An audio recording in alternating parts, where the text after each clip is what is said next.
ننګرهار کې په لومړي ځل د فوټسال سیالۍ ترسره شوې. مسؤلین وایي په دې سیالیو کې 8 لوبډلې شاملې وې چې موخه یې په دې ولایت کې د فوټسال د لوبو وده ده. دا ډېر د افتخار ځای دی.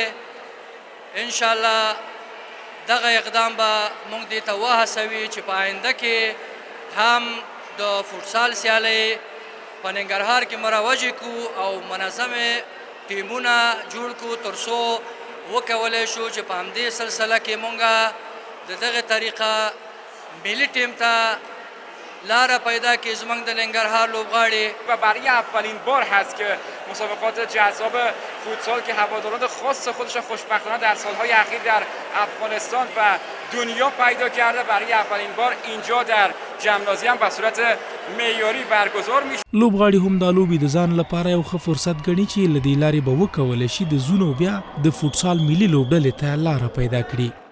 ډېر زیات خوشحاله یم ځکه چې دا یو فرصت ده دغه ځوانانو دپاره چې غواړي خپل ټیلنټ یا خپل استعدادونه خلکو ته وښایي. دغه ځوانان همدغې ته په تمه دغسې سیالۍ دغسې برنامې جوړول دا ډېر ښه دي د ځوانانو دپاره.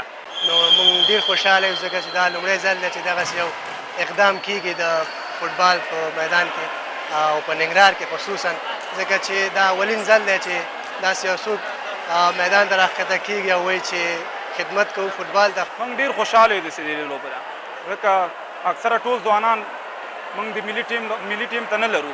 د مشرقي د نورو ولایتونو د بل ځای نه د خپل د ننګرهار د ولایت نه نشته دا لوبغاړي او موږ خوشحاله یو د دې نه چې داسې سیالۍ موږ ته تنظیمېږي برابر تر څو ملي ټیم ته لاره وباسي. د ننګرهار په ورزشي جمنازیوم کې په لسګونه کسان د دې لوبو لیدو ته راغلي. دوی وایي په لومړي ځل د دا ډول سیالیو لیدل دوی ته جالب او د تفریح لپاره یو ښه فرصت دی.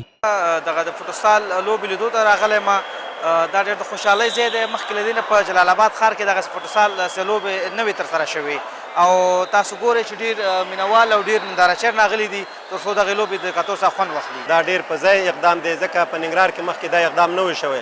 دا په اول ځل ده چې په ننګرهار کې دا یو اقدام وشو او دا ډېر نیک کار ده.